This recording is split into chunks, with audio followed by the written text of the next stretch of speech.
जल की शीतलता जल का धर्म है। आत्मा का रत्नत्रय या आत्मा का विशुद्ध अवस्था, शुद्ध अवस्था, उसका स्वभाव होने से वह धर्म है।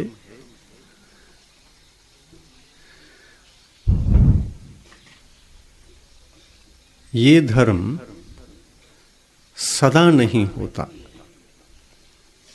कभी होता है और कभी नहीं होता।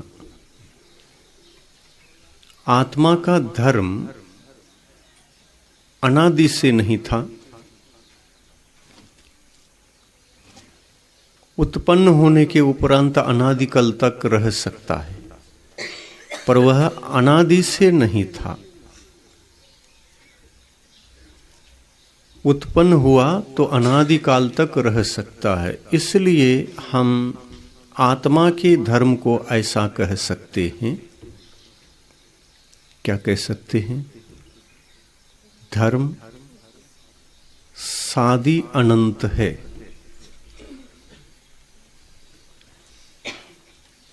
ये क्या कह दिया महाराज? सादि अनंत। सादि यानी क्या? सादी,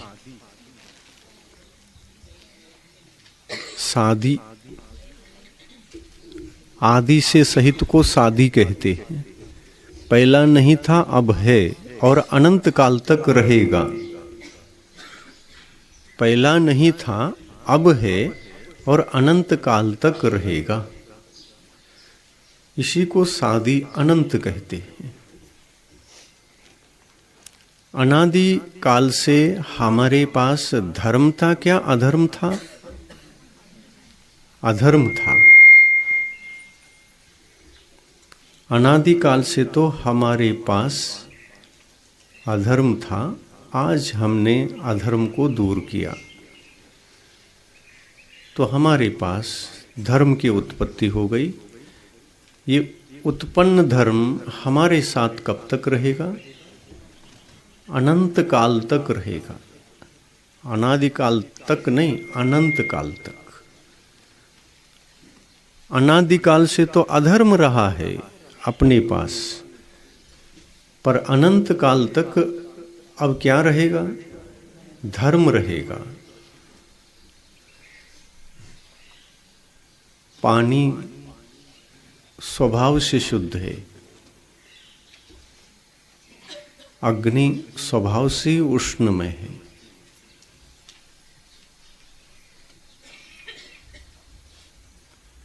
स्वभाव से उष्णमय है अग्नि।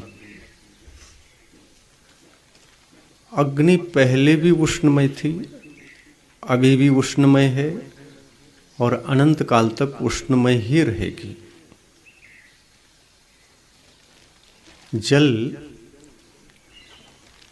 अनादि से क्या था? शीतल था।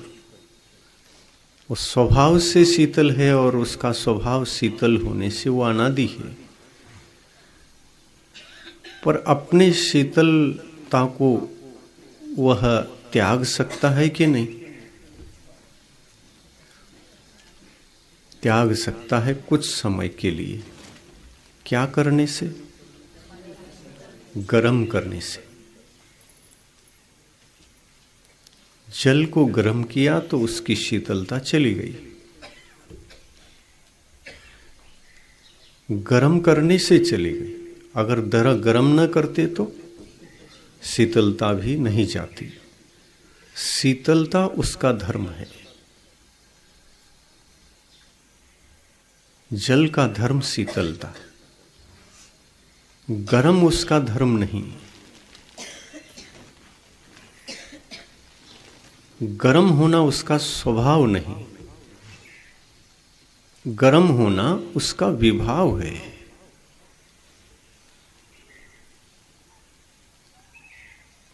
एक बार गर्म हुआ तो कब तक गर्म रहेगा?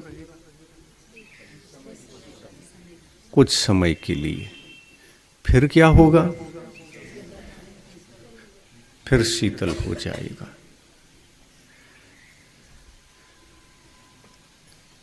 जल का स्वभाव शीतलता, जल बहुत अच्छा है। आत्मा से भी जल अच्छा है। आत्मा ठीक नहीं है। अपना स्वभाव शुद्ध होने के बावजूद भी वह स्वभाव अपना स्वभाव होने के बावजूद भी, शुद्ध स्वभाव अपना स्वभाव है और वह अपना स्वभाव अपना ही है। इतना होने के बावजूद भी हम स्वभाव में अनादिकाल से नहीं थे, विभाव में थे। हम गर्म थे,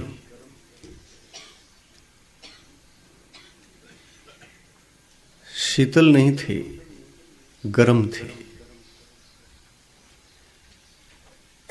और गर्म थे इसलिए अपने गर्मपने को त्याग कर अपने आप में आने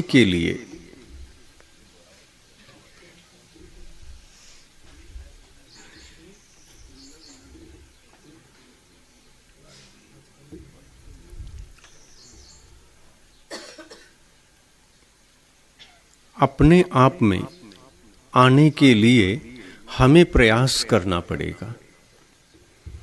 जल अनादि से शीतल था, किसी ने गर्म किया तो गर्म हो गया। तब वह अपने धर्म को न त्यागते हुए, विभाव रूप कन्वर्ट होते हुए, वह अपने स्वभाव से भटककर गर्म हो गया।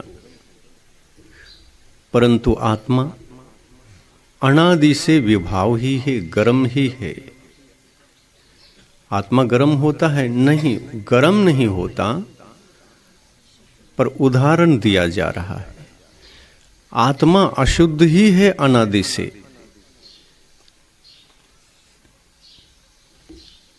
जल गर्म नहीं है अनादि से, गर्म हो सकता है। आत्मा शुद्ध नहीं है अनादि से, अनादिकाल से शुद्ध नहीं था, शुद्ध बन सकता है। तो आत्मा को शुद्ध हम बना सकते हैं कि नहीं? शुद्ध बना सकते हैं। क्या करके बनाना पड़ेगा? रत्नत्रय को धारण करके इसके भीतर जो मलिनता है, विभावपना है, अशुद्धता है, उस विभावपने को, उस अशुद्धता को खत्म करके इसको शुद्ध बना सकते हैं। इसकी शुद्धता ही इसका धर्म है। आत्मा की शुद्धता ही आत्मा का धर्म है।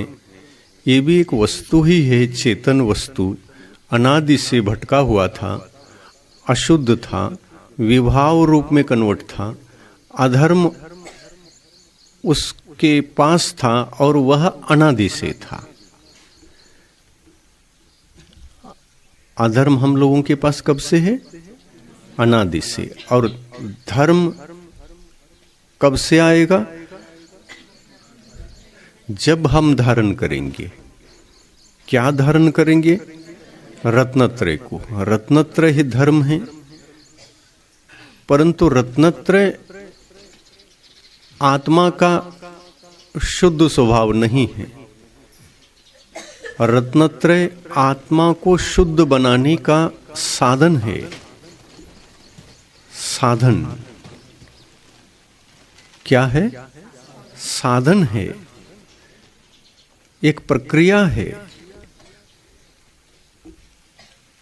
एक विधि है, एक तरीका है कि इस तरीके के माध्यम से हम अपनी आत्मा के भीतर रहने वाले कर्मों को, अपने आत्मा के भीतर रहने वाले विभाव परिणति को, अपनी आत्मा के भीतर रहने वाले अशुद्ध स्वभाव को दूर करके हमें शुद्ध स्वभाव बनना है। अशुद्ध को दूर करना हो तो रत्नत्रय उसके लिए साधन है। जैसा कि वस्त्र मलिन होता है, गंदा होता है, तो उसको धोने के लिए क्या चाहिए? इसके लिए भी 3 वस्तु चाहिए। जैसे आत्मा को शुद्ध करना हो तो सम्यक दर्शन, सम्यक ज्ञान, सम्यक चारित्र चाहिए। उसी प्रकार वस्त्र को दूर करने के लिए, स्वच्छ करने के लिए, उसकी मलिनता को दूर करने के लिए क्या चाहिए? जल चाहिए। और जल मिल गया, केवल जल से तो साफ नहीं हो सकता। और क्या चाहिए? साबुन चाहिए।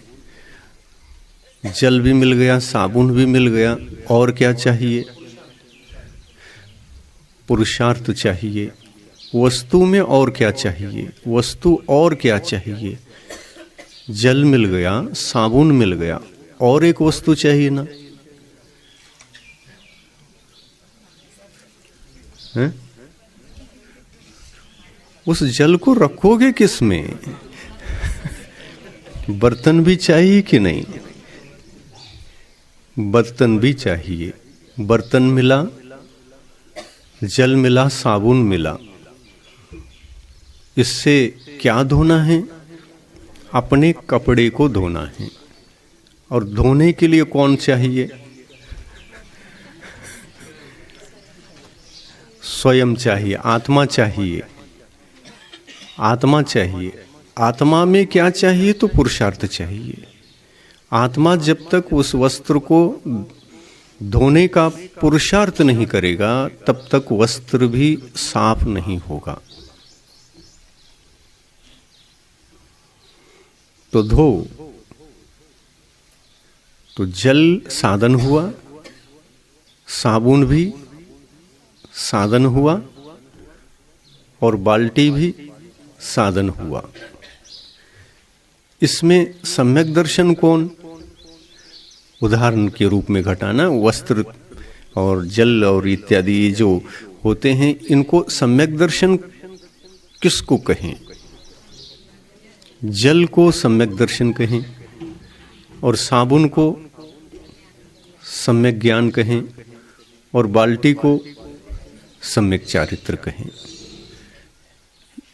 ये तीनों मिल करके जल को, जल की नहीं, वस्त्र के अशुद्धता को दूर करने का साधन है। तीनों मिलकर साधन है। सम्यक दर्शन, ज्ञान, चारित्राणि मोक्ष मार्ग। सम्यक दर्शन, सम्यक ज्ञान और सम्यक चारित्र, ये तीनों मिल करके एक बन करके मोक्ष मार्ग होता है। तीनों की एकता मोक्ष मार्ग है। उसी प्रकार जल, साबुन और बाल्टी, इन तीनों के मिलने पर ही वस्त्र की स्वच्छता होगी।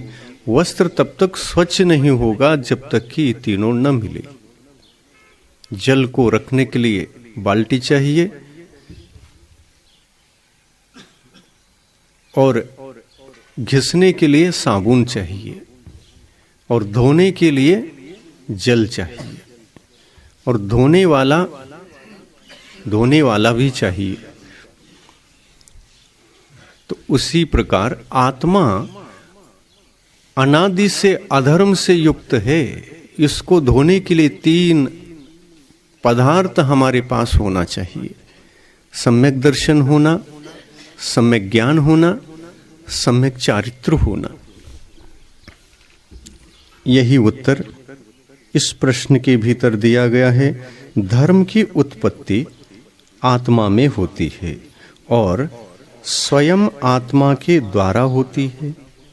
पुरुषार्थ कौन करेगा? रत्नत्रय को धारण करने का आत्मा ही करेगा।